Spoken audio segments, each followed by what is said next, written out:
Assalamualaikum warahmatullahi wabarakatuh. Sebelumnya perkenalkan, nama saya Abdul Zaur. Saya dari kelas reguler 1D dengan NPM 322011047. Pada kesempatan kali ini saya akan sedikit menjelaskan tentang flame hardening. Nah, flame hardening itu apa? Cara kerjanya itu apa? Nanti saya akan sedikit membahas tentang materi tersebut. Oke, langsung saja ke materi. Materi yang pertama itu adalah pengertian dari flame hardening. Flame hardening atau pengerasan dengan nyala api itu adalah pengerasan yang dilakukan dengan memanaskan benda kerja pada nyala api. Nah, api itu sendiri dapat menggunakan LPG dan udara ataupun asalin O2.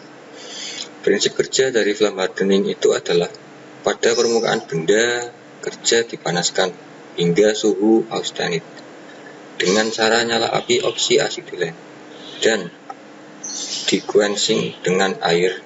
Cara ini sangat efektif untuk baja dengan kandungan karbon yang cukup tinggi, yaitu kandungannya adalah 0,3% sampai 0,6% Celcius. Untuk selanjutnya, di sini ada bahan yang digunakan pada flame hardening. Flame hardening itu menggunakan bahan baja yang dapat dikeraskan, yang paling sedikit itu mengandung 0,35 derajat 0,35% zat arang, baik bukan paduan ataupun paduan rendah, atau dalam unsur kimia itu disebut dengan ada Cr, ada Mn, ada V, ada Mo, Mi, dan Si, serta besi tuang perlitis dengan zat arang yang sebagian terikat secara kimia. Kemudian permukaan yang akan dikeraskan itu akan dipanaskan dengan cepat dengan sebuah pembakar atau pembakar itu bisa berupa gas sampai suhu itu menjadi pengerasan. Sehingga akibat dari hal tersebut, kelembapan penghantaran panas itu hanya dilapiskan pada bagian atas saja yang terkena. Berarti cuman bagian atas, tidak sampai merambat ke bawah ataupun kemana-mana. Kemudian setelah itu langsung dilakukan pengejutan dengan semprotan air yang mengikuti pembakar sebelum panas meresap dalam lapisan yang terletak lebih dalam lagi. Berarti sebelum lapisan itu meresap ke dalam lebih dalam lagi, itu harus disiram menggunakan air. Nah, selanjutnya di sini ada temperatur dan panas. Kalau tadi yang namanya flame hardening itu adalah mengeraskan menggunakan panas. Untuk mengetahui temperatur di sini sudah dijelaskan. Dalam hal ini tempering juga diperlukan agar dengan nyala api ataupun dalam dapur tempering itu untuk mengetahui berapa temperaturnya. Untuk mengetahui tersebut biasanya itu disesuaikan dengan tabel warna yang dikeluarkan oleh pabrik sebagai manual book. Nah, biasanya pabrik baja itu mengeluarkan manual book dengan tujuan untuk mengetahui temperatur ataupun panas yang akan kita gunakan.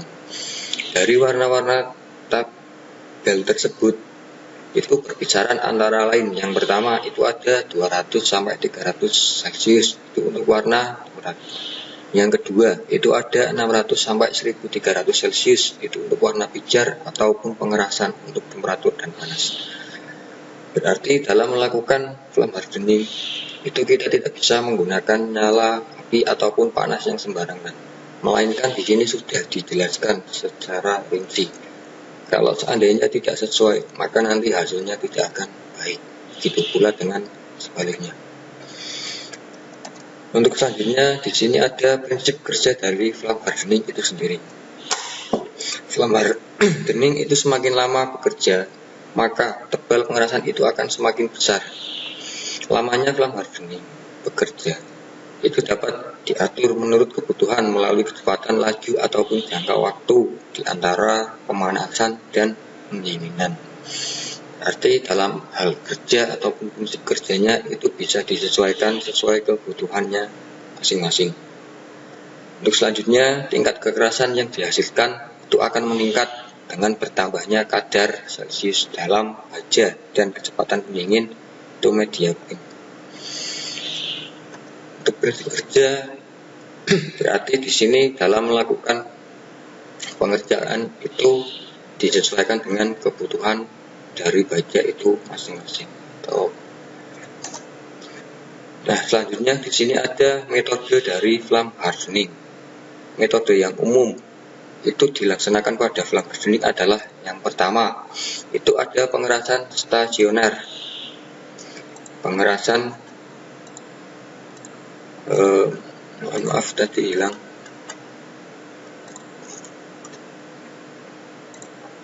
Ada pengerasan stasioner, baik nyala maupun benda yang akan dikeraskan itu keduanya berada dalam keadaan diam. Pengerasan itu bersifat tempat, berarti benda yang akan dikeraskan atau dipanaskan itu tidak boleh berubah tempatnya. Yang kedua itu ada pengerasan progresif, di mana pengerasan progresif adalah nyala bergerak menuju ke benda yang diam.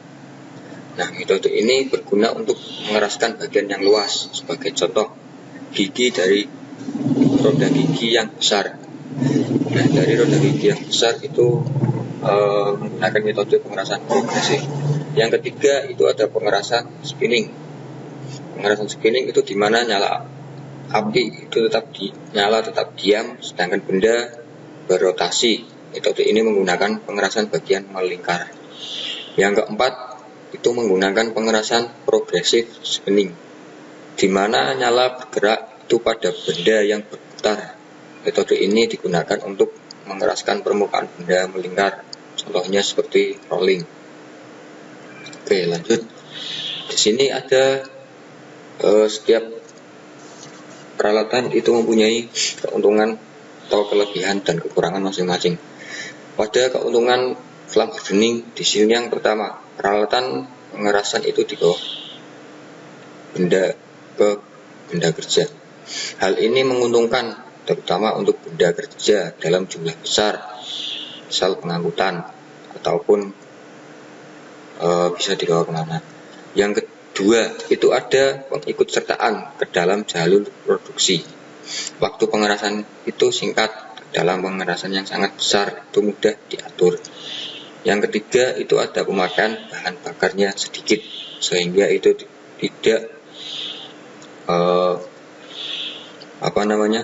menambah pengeluaran dalam bahan bakar. Untuk kekurangan sendiri di sini ada beberapa kekurangannya. Yang pertama itu tidak cocok untuk benda kerja ukuran kecil karena bahaya pengerasannya itu serta menyeluruh. Yang kedua, benda kerja harus bebas tegangan sebelum pengerasan dengan pembakaran. Berarti benda kerja itu tidak boleh ada tegangan. Yang terakhir itu untuk mendapatkan sifat mekanik yang baik diperlukan 2 kali perlakuan panas. Berarti untuk mendapatkan sifat mekanik itu tidak bisa kita memperlakukan 1 kali saja, melainkan harus menggunakan metode 2 kali. Nah, oke. Mungkin hanya itu saja yang bisa saya sampaikan dari materi flame hardening. Mohon maaf apabila dalam penyampaian masih kurang baik, dan apabila dalam penyampaian ada tutur kata dari saya yang kurang baik, selebihnya mohon maaf. Billahi taufiq wal hidayah. Wassalamualaikum warahmatullahi wabarakatuh.